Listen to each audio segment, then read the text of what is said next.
Pirms domāsim par Dieva vārdu, lūgsim par bērniem. Mīļais debes Tēvs, esmu Tev pateicīgs par mūsu bērniem. Viņi pirmkārt jau caur viņiem Tu māci arī mūs, māci mums pacietību un izturību un svētī, Kungs, arī viņus un viņu laiku kopā. Lai tas ir Tevis piepildīts un lai tas, protams, viņiem ir interesants, bet galvenokārt, lai viņi var uzzināt par Tevi kaut ko jaunu. To visu es lūdzu Jēzus Kristus vārdā. Āmen.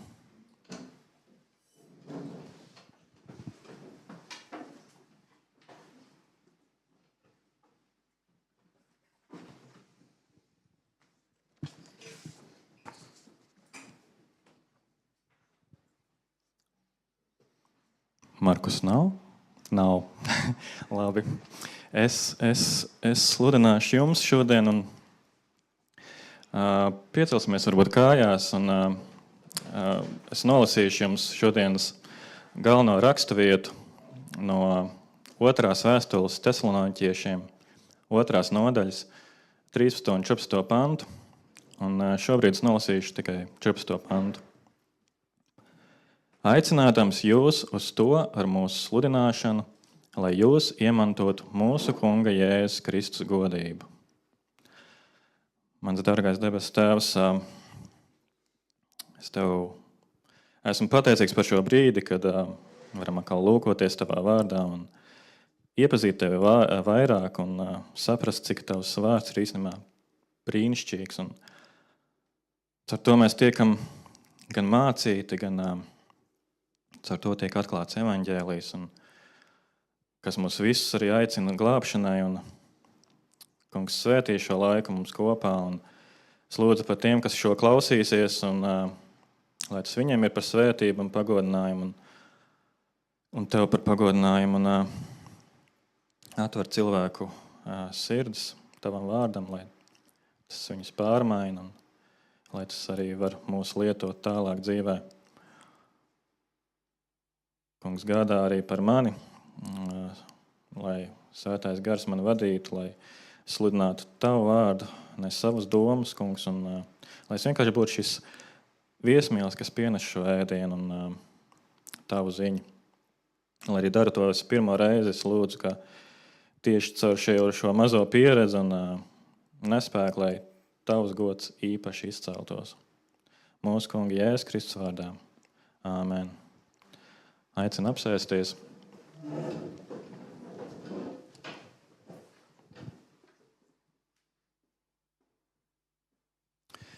Mēs katrs dzīvē esam sastapušies ar dažādiem aicinājumiem.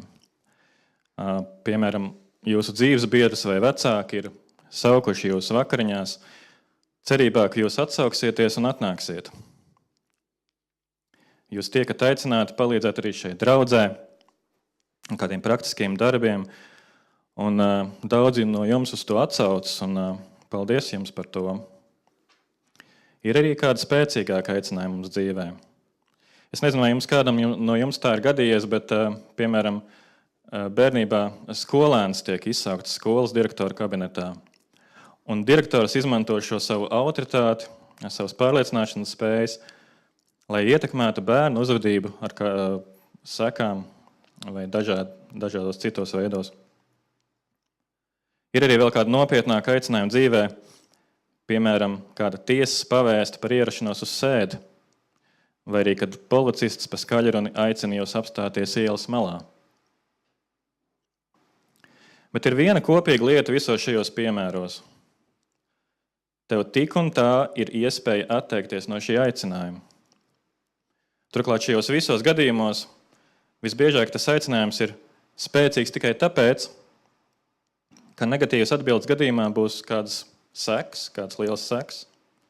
Tāpēc jūs pakļauties šim aicinājumam, jo vienkārši negribat piedzīvot šīs sekas. Nevis tāpēc, ka jūs tiešām ar lielāko prieku vēlētos to darīt. Protams, nevienmēr tā ir. Un ir daudz kristiešu, kas īstenībā domā, ka līdzīgā manierē arī darbojas Dievs mūsu glābšanas procesā. Viņš mūs aicina, un lieto dažādas spēcīgas pārliecināšanas līdzekļus, bet mums joprojām ir šī iespēja pretoties šim aicinājumam, noraidīt to, un Dievs šajā mūsu lēmumā neiejaucas, un pat ir cilvēki, kas domā, ka Dievs nespēja iejaukties.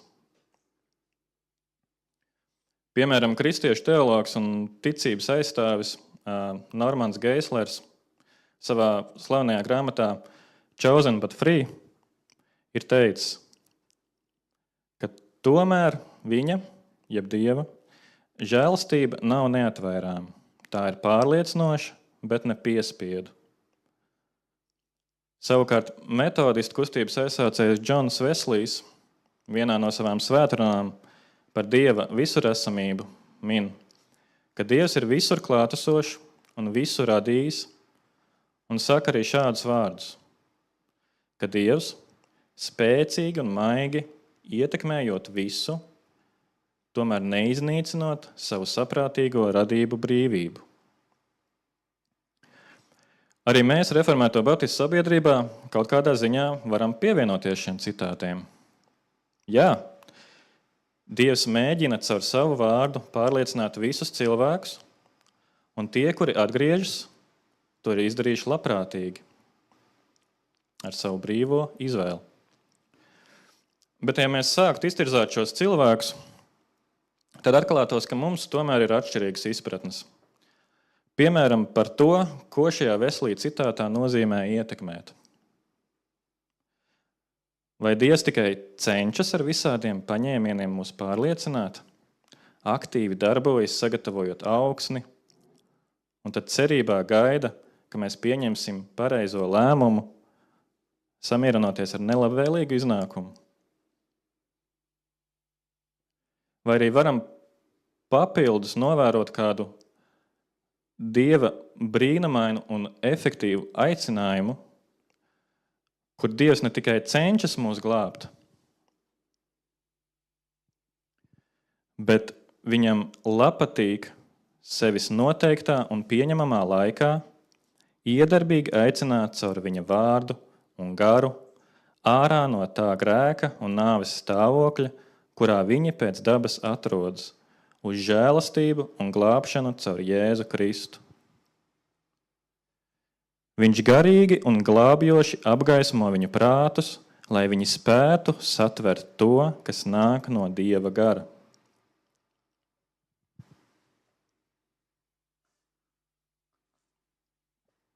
Šādi tas ir definēts reformēto baptistu ticības apliecības 10. nodaļā, kura aicina mūs šodien par šo tēmu domāt.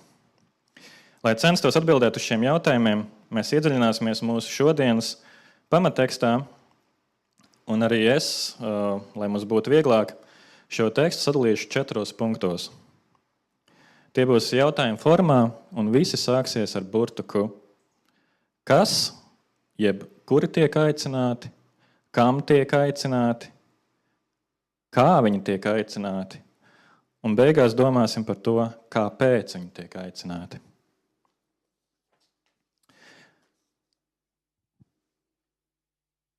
Sāksim ar pirmo jautājumu. Kas ir šie cilvēki, kuri tiek aicināti? Izlasām no mūsu raksturvietas sākumu, bet mums ir jāapstājas, un jūs jau esat diezgan labi mācīti un ziniet, ka šis mazais vārdiņš bet norāda, ka mums ir nedaudz jāpieskarās kontekstam. Tad šī ir jau 2. Pāvila vēstule šai draudzei, un kopumā tā garīgā situācija ar šo draudzi šķiet laba, taču arī viņi tiek vajāti, piedzīvo grūtības, un par to Pāvils runā 1. nodaļā.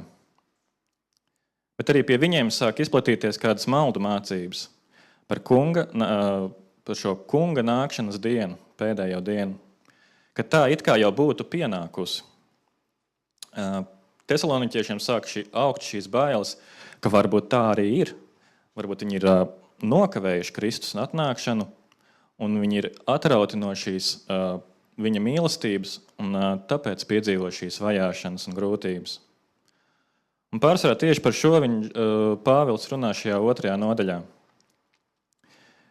Bet viņš tik slikti izsakās par šo antikristu un viņa sekotājiem, izsakot par viņiem tādus tiešām asas un nosodošus spriedumus no 7. līdz 12. pantam, ka Pāvils vēlas nobeigt ar kādu mierinošāku un pozitīvāku ziņu šiem ticīgajiem Tesalonikā. Lai arī šī vēstule daudz aizskar bēgļu laiku tēmu, tā īstenībā ir ļoti pastorāla vēstule. Tāpēc arī pieminēts šis mierinājums, līdz kuram esam nonākuši mūsu raksturvietā. Tātad vārdiņš bet šajā gadījumā norāda šo straujo pozitīvo kontrastu, ko viņš tagad atklās. Tad tiek salīdzināts divas pilnīgi atšķirīgas cilvēku grupas. Labi, turpinam lasīt. Bet mums pienākas Dievam pastāvīgi pateikties par jums, tā kunga mīļotie brāļi. Tad kas, jebkuri tiek aicināti? Tie ir tā kunga mīļotie brāļi. Tad aicināti tiek Jēzus Kristus mīļotie. Mīļot šajā gadījumā nāk no mums jau diezgan labi zināmā grieķu vārda agapē, kas apzīmē šo dievišķo mīlestību. Un lūk apraksts par šo vārdu. Daudz vairāk nekā tikai jūtas vai sentiments. Agapē apzīmē apzinātu, derībai uzticīgu mīlestību, kas meklē otra patieso labumu, neatkarīgi no viņa nopelniem vai izmaksām. Tā sakņojas paša Dieva raksturā un tādēļ nosaka visas jomas, kurās raksti runā par attiecībām. Tad neatkarīgi no otra nopelniem vai izmaksām. Vēl citur ir minēts, ka tas apraksta šo beznosacījumu mīlestību. Tad Dieva Tēva un Jēzus Kristus mīlestība, un tas viss, ko lasīsim tālāk šajā raksturvietā, tiek darīts bez nekāda nopelna mūsos. Mūsos nebija nekā vērtīga, kādēļ Dievs mūs aicinātu. Kādi tad mēs bijām? Izlasām Efeziešiem 2. nodaļu, no 1. līdz 3. pantam. Arī jūs bijāt miruši savos pārkāpumos un grēkos, kuros reiz dzīvojāt. Pakļauti šīs varas nesējam, gaisa valsts valdniekam, garam, kas vēl tagad darbojas nepaklausības bērnos. Kopā ar tiem arī mēs visi reiz dzīvojām savas miesas kārībās, ļaudamies miesas un miesas prāta iegribām pēc savas dabas, būdami Dieva dusmības bērni, kā visi pārējie. Tad Pāvils šeit saka, ka mēs esam miruši, kā miroņi. Mēs bijām nepaklausības bērni un dzīvojam ļaunās miesas kārībās. Tātad nevis mūsos nav nekā vērtīga, bet ir īstenībā pat vēl sliktāk. Tā mūsu vērtība ir aizgājusi mīnusā. Par šo diezgan sīki jau Markus pieskārās iepriekšējā svētdienā, kad mēs domājām par brīvo gribu. Tāpēc centīšos vairs neatkārtoties, bet šis mums tiešām ir jāatcerās. Ja kāds uzskata, ka Dievs mani aicināja vai glāba, tāpēc, ka es, tad viņš nedomā bibliski un nav sapratis evaņģēlija būtību.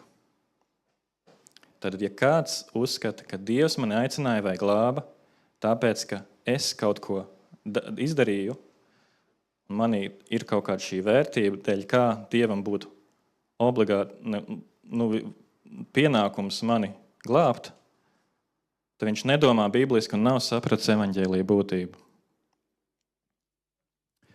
Izlasām vēl no Jāņa vēstules 6:44. Neviens nevar nākt pie manis, ja viņu nevelk Tēvs, kas mani sūtīs, un es viņu celšu augšā pastarā dienā. Tad neviens nevar nākt, ja vien Tēvs viņu nevelk. Tieši tik slikti ar mums ir. Mūsos nav tās Dieva priekšā nepieciešamās vērtības, un mēs esam vāji, nespēcīgi un galvenokārt paši negribīgi to visu mainīt. Kā Markus arī vēl pagājušo reizi citēja Pāvilu iekš Romiešiem 3, kur minēts, ka nav neviena, kas dara labu. Pat viena nav. Šī dubultais apstiprinājums. Jo visi ir grēkojuši un visiem trūks dievišķās godības. Tad mēs ticīgie tikām aicināti tikai Dieva beznosacījuma mīlestības dēļ, kas nebija mūsu nopelna iespējā. Un arī mūsu raksturvietas sākuma daļa, kuras apzināti izlaidu, mums uz to norāda. Paklausieties. Mums pienākas Dievam pastāvīgi pateikties par jums. Šo pašu frāzi viņš jau lieto iekš 1. nodaļas 3. panta, kuru Pāvils lieto, lai uzsvērtu šo tesaloniķiešu augošo ticību un mīlestību savā starpā. Tad šis vārdiņš pienākas no grieķu valodas apzīmē būšanu parādā. Tad mums ir obligāta nepieciešamība pateikties, ka Dievs paveic varenas lietas ticīgo dzīvē. Un tad kāpēc Pāvils šeit to tik uzstājīgi piemin? Mēs, protams, varam minēt dažādas versijas, bet īstenībā mums nav jāmin, kāpēc jāpasakās Dievam, jo Pāvils pats nākamajā teikuma daļā mums to atklāja.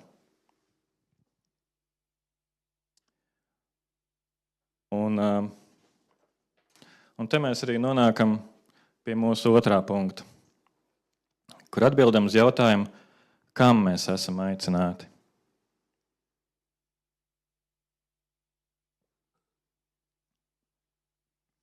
Ilsam Pāvila paskaidrojumu. Bet mums pienākas Dievam pastāvīgi pateikties par jums, tā kunga mīļotie brāļi, ka Dievs jūs no paša sākuma izraudzījis pestīšanai gara dzīves svētumā un patiesības ticībā. Tad tas iemesls, kāpēc Pāvils un viņa līdzgaitnieki ir parādā pateikties lūgšanās Dievam, ka Dievs jau no paša sākuma izraudzījis Tesalonikas ļaudis pestīšanai. Tad, kam mēs esam aicināti? Pestīšanai. Un tad varam atbildēt arī īstenībā uz vēl vienu jautājumu. Kad mēs esam izraudzīti? Tur ir rakstīts no paša sākuma. Par šo mēs arī esam jau runājuši, domājot par šo derību, kas tika noslēgts starp tēvu un dēlu pirms mūžīgiem laikiem. Kā ir minēts iekš 2. Timotejam 1.9. Un arī daudzās citās raksturvietās, kurām jau esam iepriekš pieskārušies. Bet izlasam šo. Jo Dievs ir izglābis mūs un aicinājis ar svētu aicinājumu ne pēc mūsu darbiem, bet pēc sava nodoma un žēlastības, kas mums dota Kristu Jēzu pirms mūžīgiem laikiem. Padomājiet, kā žēlastība mums varēja tikt dota, pirms mēs vispār vēl eksistējām. Un šeit jau atkal arī parādās šis svētais Dieva aicinājums. Šis aicinājums ir nosaukts par svētu. Un te nav teikts, ka viņš aicināja un pēc mūsu atsaukšanās glāba mūsu. Nē, tās ir tādas paralēlas, lai pateiktu vienu to pašu lietu. Viņš mūs glāba un arī aicināja. Par aicinājumu mēs vēl domāsim, bet gribu vēl pieminēt mūsu jau apskatīto vēstuli Efeziešiem, bet šoreiz no 1. nodaļas 4. pantu. Viņā tas mūs pirms pasaules radīšanas izredzējis, lai mēs būtu svēti un nevainojami viņa priekšā mīlestībā. Tur nav rakstīts, ka viņš redzēja nākotni un redzēja to mūsu svēto un nevainojamo dzīvi, un tāpēc ir izredzējis. Nē, viņš mūs izredzēja jau pirms pasaules radīšanas, pirms vispār eksistēja laiks, lai mēs būtu svēti un nevainojami. Tad šis mērķis. Tad šeit cēlonis ir Dieva izvēle un darbs mūsos. Un savukārt tas mērķis, jeb rezultāts no šī ir mūsu svētā dzīve, nevis otrādi. Tagad man ir jābūt godīgam un jāmin, ka šo frāzi no paša sākuma mēdz tulkot arī savādāk. Otrs variants, kā to mēdz tulkot, ir pirmaugļi. Bet es un daudz citi šeit tomēr saredz, ka tiešais tulkojums no paša sākuma iederās daudz labāk šo un citu raksturvietu gaismā. Un šis motīvs, ka Dievs izradis pirms pasaules radīšanas, iet cauri visai Bībelē. Bet tad atgriežoties pie šīs pestīšanas, tad mēs esam aicināti pestīšanai. Nevis uz labāku dzīvi šeit virs uz zemes vai kādiem reliģiskiem darbiem, bet pestīšana, jeb citā vārdā glābšana. Bet tad ir jautājums, no kā tad mēs tiekam glābti? Protams, ka no daudz kā. Bet es vēlos pieminēt 2 svarīgus punktus. Pirmkārt, jau mēs tiekam glābti no Dieva dusmām un nākotnē paredzētās tiesas. Izlasām Romiešiem 5:9. Jo vairāk tagad, taisnot ar viņa asinīm, caur viņu tiksim izglābti no dusmības. No šīs nākotnē paredzētās dusmības, Dieva sprieduma un soda beigu laikos, kur katrs cilvēks tiek saukts Dieva priekšā atskaitīties. Jēzus ar savām asinīm glāba mūs no tā, no šīs dusmības, un notika šī apmaiņa, kur mēs saņēmām šo Jēzus taisnību un tikām taisnoti Dieva priekšā. Savukārt Jēzus saņēma mums šo pienākošo sodu, ko mums vajadzēja izciest. Mēs esam atpirkti no šī grēka caur viņa asinīm, un par to ir samaksāts. Tāpat arī mēs tiekam glābti no grēka varas. Izlasām Romiešiem 6. nodaļu, no 6. pantu. Pāvils pirms tam tur runā, ka mēs esam kristīti caur svēto garu Jēzus Kristus nāvē un tiekam augšām celti jaunai dzīvei kopā ar Kristu, ko apzīmē arī šīs kristības, ko mēs veiksim. Un tad viņš 6. pantā turpina. Jo mēs saprotam, ka mūsu vecais cilvēks ticis līdzi krustā sists, lai tiktu iznīcināta grēkam pakļautā miesa un lai mēs vairs nekalpotu grēkam. Tad mēs bijām grēka kalpi, jeb vergi. Protams, ka kaut kāds palieks no šīs grēcīgās miesas mums joprojām ir, par ko jau domājām iepriekšējā svētdienā, bet tomēr mūsu gars ir atjaunots, un tāpēc grēkam vairs nav pār mums varas. Dievs caur šo svētapšanas procesu arī šīs miesas palieks pamazām tīra no mums ārā visa mūža garumā. Titam 3:5 ir teikts, viņš mūs izglāba nevis taisnības darbu dēļ, ko mēs būtu darījuši, bet pēc savas žēlsirdības ar mazgāšanu atzimšanai un atjaunošanos svētajā garā. Protams, ka šī atjaunošanās kaut kādā ziņā notiek visa mūža garumā. Tomēr šeit Pāvils primāri runā par šo sākotnējo svētā gara darbu mūsos, ar kuru mēs tiekam nošķirti Dievam, tiekam attaisnoti viņa priekšā un tiekam darīti spējīgi ticēt. Un paskatieties, cik šis pants ļoti labi saskan ar mūsu pamatteksta 2. punktu. Mēs redzam šo Dieva iniciatīvu. Viņš mūs, Dievs jūs. Un tāpat redzam šo Dieva darbu pie mūsu pestīšanas, jeb glābšanas. Un tāpat redzam šo svētā gara svētdarīšanas darbu mūsu glābšanas procesā. Ar mazgāšanu, atzimšanai un atjaunošanās svētajā garā. Vai arī kā mūsu rakstvietā ir teikts, gara dzīves svētumā un patiesības ticībā. Labi, bet kā tad tieši svētais gars darbojas šajā glābšanas procesā? Pirmkārt, ir šis nosacījums, ka mums ir jāpiedzimst no jauna, jeb jāpiedzimst no augšienes, kā Jēzus mācīja Nikodēmam Jāņa evaņģēlija 3. nodaļā. Jēzus lieto šo piedzimšanas simbolismu, ar to parādot, ka tas nav kaut kas, ko mēs varētu izdarīt savā spēkā. Un no 5. panta viņš saka, ka tas īstenībā ir svētā gara darbs. Patiesi, patiesi es tev saku, ja kāds neatdzimst ūdenī un garā, netikt tam Dieva valstībā. Tad atkal mēs redzam šo mūsu pilnīgo nespēju. Tas nav atkarīgs no mums, bet tas ir svētā gara darbs. Bet ko tad svētais gars izdara šajā glābšanas brīdī? Palasām Ecehiela 36. nodaļu, kuras fragmentu jau mēs lasījām dievkalpojuma ievadā, no 25. panta. Es jūs slacināšu ar šķīstu ūdeni, lai jūs topat šķīsti.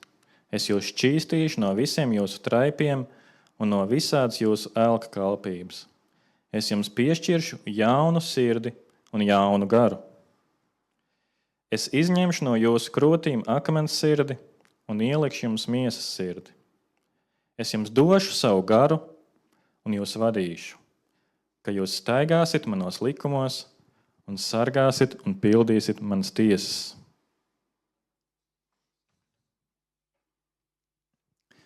Tad šī raksturvieta mums skaidri atbild, kas tad ir šis ūdens un gars, kas tika minēts Jāņa 3.5. Tas nerunāja īsti par kristībām. Ūdens tad apzīmē šo šķīstīšanas jeb attīrīšanas procesu. Un gars savukārt norāda uz šo mūsu gara atjaunošanu jeb jaunradīšanu, šo mūsu sirds nomaiņu no akmens uz miesas sirdi. Un abi kopā tie ir viens process, nedalāms process, un apzīmē šo jaunpiedzimšanas realitāti, kas tika apsolīta šajā vietā vecajā derībā un īstenoti jaunajā, caur Jēzus Kristu un Svēto garu. Tad Jēzus šajā Jāņa 3 vienkārši paskaidro sīkāk to, ko minēja 3. pantā. Un atcerieties, arī Titam 3.5 tika minēta šī pati doma, līdzīgi vārdi. Ar mazgāšanu, atzimšanai un atjaunošanās svētajā garā. Tad mēs redzam, kā Bībele skaidro Bībeli un Bībele papildina Bībeli. Un to var iespaidīgi redzēt un pamanīt. Tad šajā glābšanā mēs tiekam nevien juridiski attaisnot Dievu priekšā caur Jēzus Kristus darbu pie krusta, bet caur šo svēto garu un viņa darbu mēs tiekam radīti par jauniem radījumiem ar jaunu miesas sirdi, kas ir spējīga just, kas ir spējīga redzēt, dzirdēt un arī atsaukties. Un es šeit esmu runājis vairāk nekā 20 minūtes, bet tā arī neesam pieskāršies pašam galvenās tēmas vārdam – efektīvais jeb iedarbīgais aicinājums. Mums tas strauji, protams, jāmaina, bet tā šis teksts mūs ir vedis. Mēs nevaram vienkārši ignorēt visu pirms tam uzrakstīto. Un tas mums arī iedeva labu šo pamatu, šo kontekstu, lai mēs labāk izprastu, kāds ir šis efektīvais aicinājums un kādēļ tas bija nepieciešams un cik ļoti tas ir saistīts ar šo glābšanas procesu kopumā. Labi, tad atbildēsim uz mūsu trešo jautājumu, kā mēs tiekam aicināti. Un izlasam mūsu pamatteksta 14. panta sākumu. kur minēts, aicinādams jūs uz to ar mūsu sludināšanu. Tad šeit beidzot parādās tas mūsu galvenais vārds – aicināšana. Šajā visā glābšanas procesā, kuru jau aprakstīju, ir vēl viens svarīgs elements – šī aicināšana. Un te mums ir jānošķir divu veidu aicināšanas. Viena ir tā, ko es ar piemēriem jau aprakstīju pašā sākumā.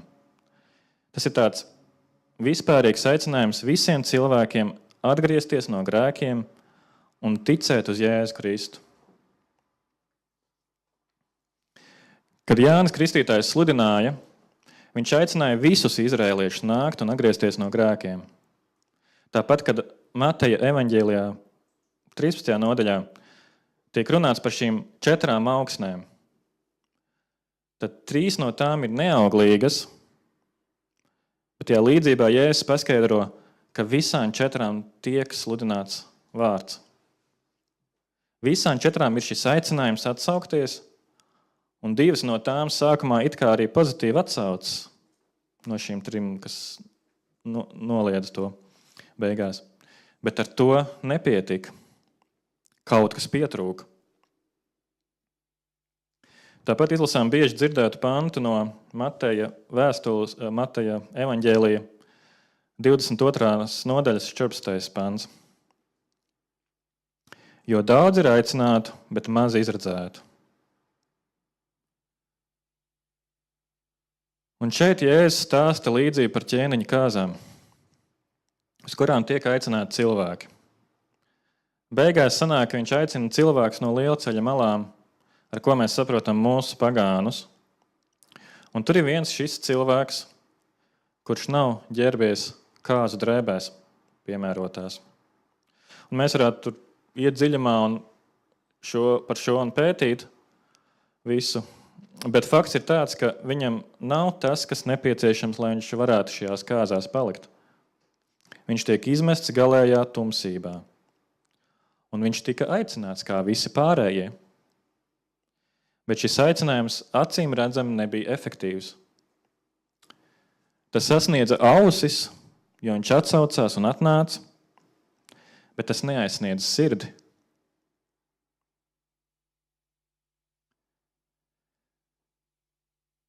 Un kāpēc šis vispārīgais aicinājums tad nav efektīvs? Tāpēc, ka cilvēki aktīvi apspiež šo dzirdēto patiesību. Un mēs jau pirmajā punktā pieskārāmies šim cilvēku grēcīgam stāvoklim, bet izlasām vēl no Romiešiem 1, ko Pāvils saka. Izlasām 18. 19. pantu. Jo Dieva dusmība no debesīm parādās par visu cilvēku bezdievību un netaisnību, kas savā netaisnībā apslāpē patiesību. Jo ko par Dievu var zināt, tas viņiem ir atklāts. Dievs pats viņiem to ir atklājis. Tad nevis viņi nav aicināti, vai viņiem nav pastāstīts, bet viņi aktīvi apslāpē šo dzirdēto patiesību. Viņiem viss ir atklāts. Izlasām vēl no Jāņa vēstules, Jāņa evaņģēlija. No Jāņa evaņģēlija 10. nodaļa. Jūdi viņu ielenca un sacīja viņam, cik ilgi tu mūs turēsi neziņā? Ja tu esi Kristus, saki mums to skaidri. Jēzus viņam atbildēja, es jums esmu to teicis, bet jūs neticat. Darbi, ko es daru sava tēva vārdā, nodod liecību par mani. Bet jūs neticat, jo nepiederat manām avīm. Atkal mēs redzam to pašu domu. Es jums visu jau esmu atklājis, bet jūs neticat. Tad visi tiek vispārīgā veidā aicināti, bet tam nav veiksmīgi rezultāti. Un tas arī nemainīsies, jo šie cilvēki nepiedar Jēzus avīm. Par avīm mēs vēl domāsim, bet ja mēs lasām mūsu šodienas raksturvietu, tad tajā pieminētā aicināšana tāda nav. Tā tiek saistīta ar pateikšanos Dievam par to, ka Viņš mūs jau no paša sākuma ir izredzējis pestīšanai un caur svētā gara darbu mūs ir šķīstījis, atjaunojis, nomainījis šo akmens sirdi uz miesas sirdi.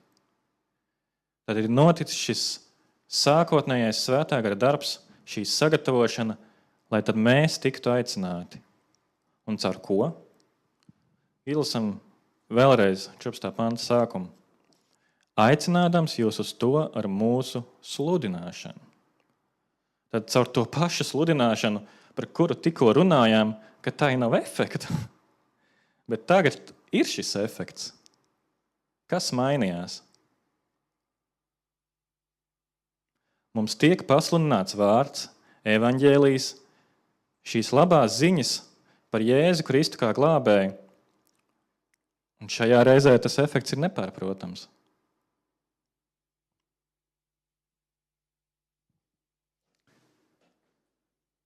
Es zinu, ka mēs šo raksturvietu jau esam bieži pieminējuši, bet izlasām vēl no Romiešiem 8. nodaļas. Un mēs zinām, ka tiem, kas mīl Dievu, visas lietas nāk par labu. Tāpēc, ka tie pēc viņa mūžīgā nodoma ir aicināti. Jo kurus viņš sākumā nozīmējis, tos viņš nolēms darīt līdzīgus sava dēla tēlam, lai viņš būtu pirmdzimtais daudz brāļu starpā. Bet kurus viņš iepriekš nolēms atpestīt, tos viņš arī aicinājis. Un kurus viņš aicinājis, tos viņš arī taisnojis. Bet kurus viņš taisnojis, tos viņš arī pagodinājis. Tad atkal tā pati doma, kas mūsu pamatrakstuvietā. Pēc mūžīgā nodoma ir aicināti, kurus viņš sākumā ir nozīmējis. Un tad šajā 30. pantā ir šī glābšanas ķēde, šī slavenā glābšanas ķēde, kas apzīmē šo absolūto izdošanos. Paskatieties, tos, kurus viņš nolēms atpestīt, viņš tikai daļu aicināja. Nē, viņš visus tos arī aicināja. Un tos, kurus viņš aicināja, viņš daļu tikai taisnoja. Nē, tos pašus, kurus viņš aicināja, viņš visus tos pašus arī taisnojas un pagodinājis. Tā ir tā pati cilvēku grupa. Tad tas ir nepārprotam efektīvi. 100% izdošanās varbūtība. Un tāpat arī ir tā valoda mūsu šodienas raksturvietā, kas norāda šo absolūto izdošanos, jo tas viss jau ir Dieva paredzēts. Tos, kurus viņš suverēni aicina, tie ir Dieva mīļotie, un viņi atsauksies. Un atsauksies labprātīgi. Bieži vien runājot par šo efektīvo aicinājumu, nāk šis pārmetums, ka tad jau sanāk, ka grēcinieki tiek ar varu vilkt uz šo glābšanu, ka viņi spārdās un pretojās, un ka viņi nevar, ka viņi ar varu tiek vilkti. Un ka tas vairs neatbilst Dieva raksturam, kurš pārkāp mūsu šo brīvo gribu. Tieši tāds pārmetums nāca arī no manis jau sākumā pieminētā Normana Geislera. Savā grāmatā viņš efektīvā aicinājuma mācību noraksturojas tā, it kā tā padarītu Dievu par diktatoru, kurš ar savu varu sagrauj mūsu brīvību, velkot mūs savā valstībā pret mūsu gribu.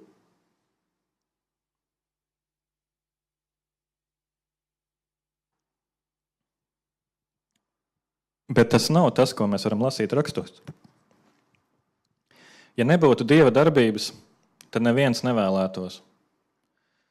Bet tā, kad Dievs efektīvi aicina, tad mēs vēlamies labprātīgi atsaukties. Tas ir tiešām tas, ko mēs vēlamies. Izlasām vēl īsi no 110. psalma 3. panta sākuma. Tava tauta būs labprātīga tava karagājiena dienā. Burtiski tulkojot, tava spēka, jeb varenības dienā. Šajā pēdējā Jēzus dienā, Jēzus nākšanas dienā, tauta būs labprātīga. Jo Dievs ir tas, kas pēc savas labās gribas rosina gan jūsu gribēšanu, gan darbošanos. Kā ir minēts Filipiešiem 2.13.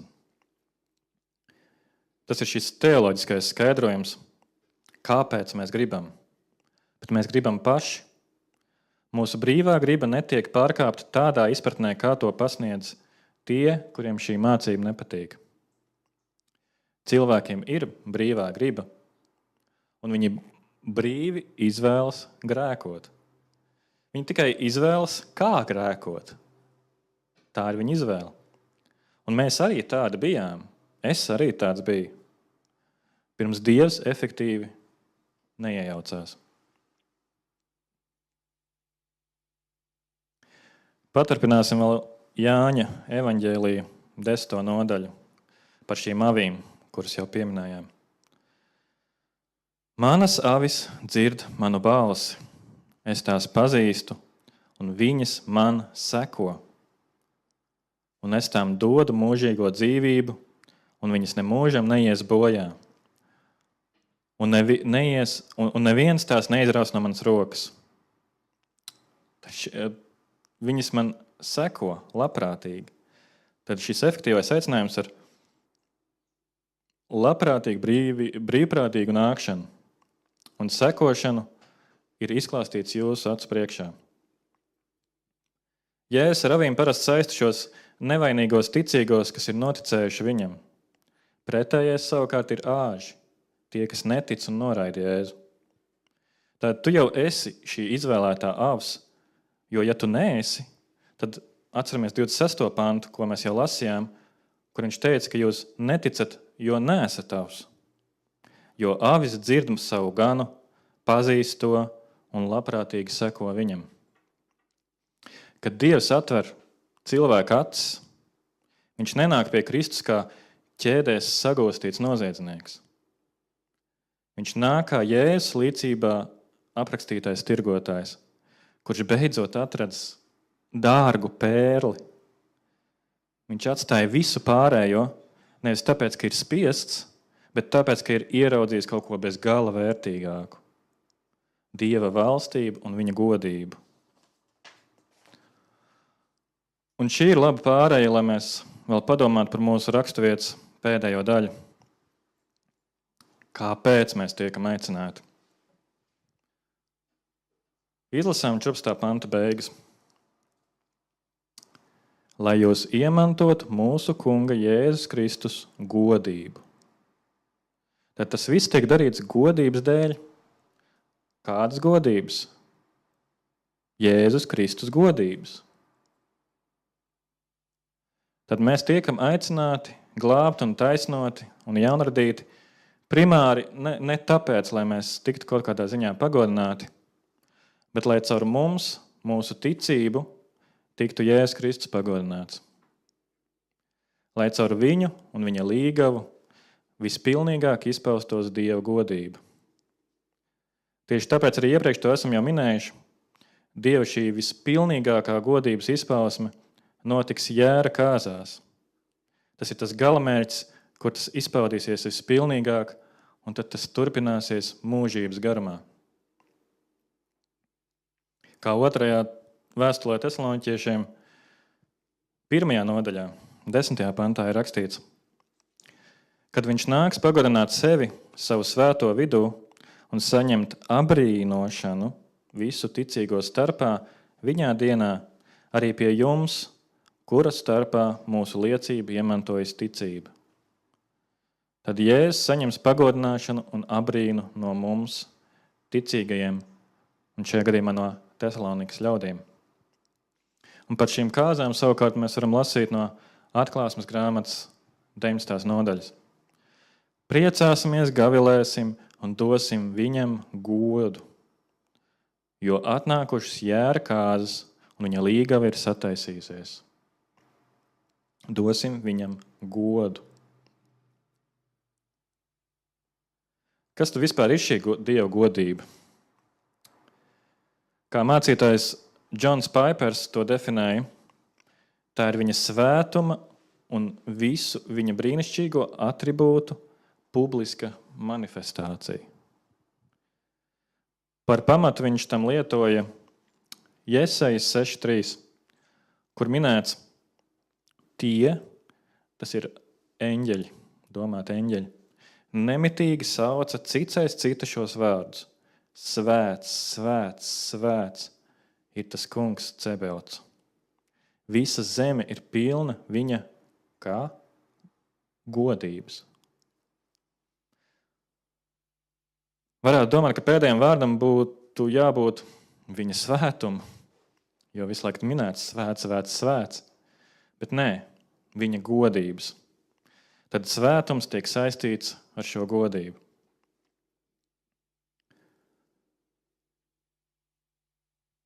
Bet mūsu šodienas raksturvietā ir minēts, ka arī mēs iemantosim šo Jēzus godību. Tāpat arī romiešiem 8.30 noslēgumā, ko mēs lasījām, tur ir minēts, ka tos, kurus Dievs taisnojas, tos viņš arī pagodinājis. Tad ar šo mūsu ticību uz Jēzu Kristu, saņemot šo viņa taisnību, tiksim taisnoti Dieva priekšā arī mēs un saņemsim arī šo viņa godību. Tad tas viņa pagodinājums ies labumā arī mums. Mēs tiksim pagodināti ar atjaunotām miesām, mums vairs nebūs šīs cīņas ar grēku. Un mēs būsim viņa slavas apņemti un sēdināti pie Dieva galda. Tāpat mūsu pamata raksturvietā ir minēts, ka mēs iemantosim, kas nozīmē, ka šī mantinieka tēma tiek skarta, kas daudzkārt skarta arī Bībelē. Mēs esam Jēzus līdzmantinieki. Mēs tiekam adaptēti Dieva ģimenē un saņemam mantojumu un būsim šīs Jēzus godības dalībnieki. Tāds lūk ir šis efektīvais aicinājums, un tāds ir šis iemesls, kāpēc mēs tiekam Dieva aicināti. Bet man ir jābūt samierīgam, un es nevaru noklusēt arī šo otru pusi. Mūsu atbildību.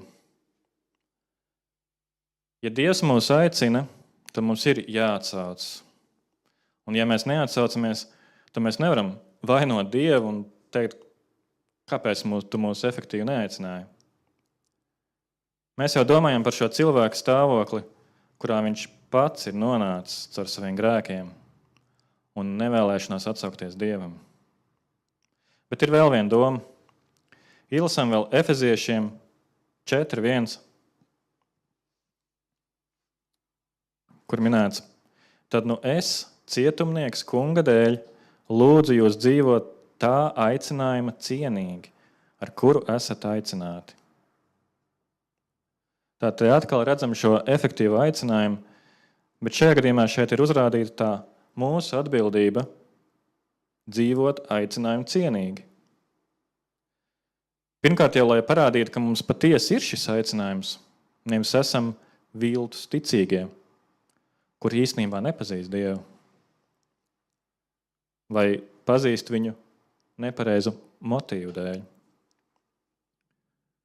Otrkārt, lai atklātos viņa godība jau tagad šeit uz zemes, lai Jēzus atklātos starp mums, ticīgajiem, un citi to redzētu. Lai viņi ieraudzītu Jēzu mūsu dzīvē, un mums būtu vairāk iespēja pasludināt evaņģēliju. Lai mēs būtu dedzīgi labos darbos, kā minēts Titam 2.14. Un arī uzreiz aiz mūsu šodienas raksturvietas nāk šis uzsaukums, lai mēs stāvam stipri ticībā un turamies pie apustuļu mācības, un lai Jēzus dara mūs stiprus ikvienā labā darbā un vārdā. Un mums ir jāsludina šis evaņģēlijs. Jo tāda pirmkārt ir šī lielā Kristus pavēle. Bet arī mums jāapzinās, ka caur to tiek veikts šis efektīvais aicinājums un grēciniekā rodās šī ticība. Romiešiem 10 runā par šo tēmu, kur Pāvils beigās noslēdz 17. pantā. Tad ticība nāk no sludināšanas un sludināšana no Kristus pavēles. Te nu tas viss ir. Tās lūk ir šis efektīvais aicinājums, kuram apakšā notiek tik daudz darbību. Tas ir īstenībā apbrīnojami, ja mēs tajā iedziļinamies. Un kā tik daudz raksturvietu īstenībā runā apbrīnojami līdzīgi. Tas pats glābšanas paraugs, tas pats motīvs atkal un atkal atkārtojas, ko mēs jau redzējām. Es varētu runāt vēl, bet man ir jātuvojas noslēgumam. Pirms sāku noslēguma vārdus, es vēl gribu pastāstīt kādu stāstu par kādu sievieti. Viņa piedzima misionāru ģimenē. 14 gados viņai tika jautāts, vai viņa vēlas ieaicināt Jēzu savā sirdī, un viņa to izdarīja. Un kā viņa pati saka, būt par kristieti bija ļoti viegli. Jau 16 gados viņa sajūta aicinājumu doties misijās. 20 gados viņa apprecējās ar citu misionāru. Viņa devās kopīgās misijās uz Peru, un viņai patika sludināt evaņģēliju. Un kā pati saka, viņa darīja pareizās lietas un šķietam jutās kā labs cilvēks. Un tomēr pēc daudziem gadiem pamazām pienāca atskārsme, ka kaut kas nav labi. Viņa saprata, ka viņai nav patiesas deksmes pret Dieva vārdu, ka nav patiesas sapratnes par grēku un ka nav patiesas grēka nožēlas. Viņa saprata, ka visu dara vienkārši ķeksīšu pēc. Tas ir tas, ko labi cilvēki dara. Tā nebija dvēseliska vēlme. Viņa neienīda grēku, bet visu mēģināja darīt savā spēkā. Un tad pienāca reize, kad vīrs sludināja par 1. Jāņa vēstuli ar nosaukumu Kā tu zini, vai vispār esi kristietis? Viņa nodomāja, kā es vispār nokārtošu šo testu, jo tu nevari šo testu nokārtot daļēji. Tu vai nu viņu nokārto, vai izgāzies. Ir tikai 2 opcijas. Un viņa saprata, es neesmu kristieti, manā sirdī nav nekā, lai gan viņa ir tik ilgi kalpojusi. Un tad viņa ieraudzīja pa ielu staigājumu citu sievieti, kas pārdeva savu miesu, un viņa saprata, es neesmu ar ko labāk par šo sievieti. Un citiem cilvēkiem nemaz nav nojausmas, ka es neesmu atgriezusies. Un viņa saka, bet Dievs to redzēja, un viņš atvēra manas acis tajā momentā. Braucot mājās, viņa visu par to pastāstīja savam vīram, un vīrs pēc stāstītā teica, pēc visu, ko tu man izstāstīji, es tiešām nevaru pateikt, ka tu būtu kristieti. Un tieši to viņai vajadzēja dzirdēt. Kaut ātrāk, un kāds to būtu pateicis, viņa saka. Es sajūtos, kā būtu vīrus galā. Es tiešām nezinu, kā būt labākai, jo es nevaru kļūt labāk. Es nezinu, kā to izdarīt. Es nezinu. Man nav ne spēka, ne vēlmes to darīt. Man nav ne deksmes. Tur nav nekā, it kā es būtu mirusi, viņa pati saka. Un tajā naktī es vienkārši raudāju un saucu uz Dievu. Dievs glāb mani. Es nekad neesmu sevi redzējis kā grēcinieku, kā es to redzu tagad. Un pēc 12 gadu misionāru kalpošanas viņa beidzot sevi var saukt par kristieti un patiesi atgriežos. Un izrādās, tā ir mums ļoti pazīstama reformēto baptistu misionāru, sludinātāja un uzticama Dieva kalpa Paula Vašera sieva Čaro Vašera. Viņa gadiem bija dzirdējis gan šo evaņģēliju, gan viņas vīra kvalitīvo sludināšanu. Tas pats evaņģēlijs, ko viņi bija dzirdējuši iepriekš, pēkšņi kļuva dzīvs. Pēkšņi Kristus kļuva dārgs, kā šī pērle. Pēkšņi patiesi ticēja. Un kas mainījās? Vai Kristus mainījās? Nē. Dievs izdarīja to, par ko Pāvils runā mūsu šodienas tekstā. Vienkārši klikšķis, un viņa efektīvi, jeb iedarbīgi tika aicināta. Tas, ko arī Jēzus fiziski izdarīja ar Lācaru, pateikdams, nāc ārā, un miris cilvēks iznāca no kapa. Gluži kā šajā bildē. Šis aicinājums nav kā darba līgums ar pārbaudas laiku. Paskatīsimies, kā tev iet, un tad jau izlemsim. Pierādi, ka esi pietiekami labs. Nē, tas drīzāk tiek salīdzināts ar adopciju. Bērns neizvēlas savus vecākus, bet tas ir vecāku lēmums šo bērnu izraudzīt. Un to atklājot tev, viņš pasaka, tu tagad esi mans dēls. Tu tagad esi mana meita. Tu tagad esi mana auss. Nāc ar mani mājās, es tevi paēdināšu, padzirdīšu un došu visu nepieciešamo, un tu būsi mans mantinieks. Tādēļ Pāvils pateica Dievam, jo no sākuma līdz beigām pestīšana ir Dieva darbs. Viņš mūs izredz, izglābi, aicina un ved savus ļaudis uz Kristus godību.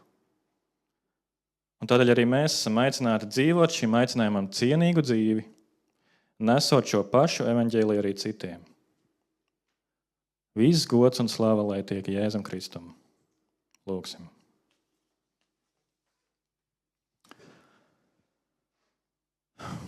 Kungs, kas esi debesīs, es tev pasakos par ikvienu, kas šo klausās un ar pārliecību apliecināt šo ticību uz tavu dēlu un mūsu kungu Kristu glābēju. Un tāpat es tev lūdzu par visiem tiem, kuri varbūt tomēr neapzinās vai apzinās nepilnīgi, ka viņa ticība nav īsta un arī tāds nav vispār. Kungs, palīdz viņiem to ieraudzīt un apzināties un uzrunā, kungs, viņus ar savu šo efektīvu aicinājumu. Tā, ka tie atsauktos, ticētu tev un kalpotu tev labprātīgi. To visu tev lūdzu Jēzus Kristus vārdā.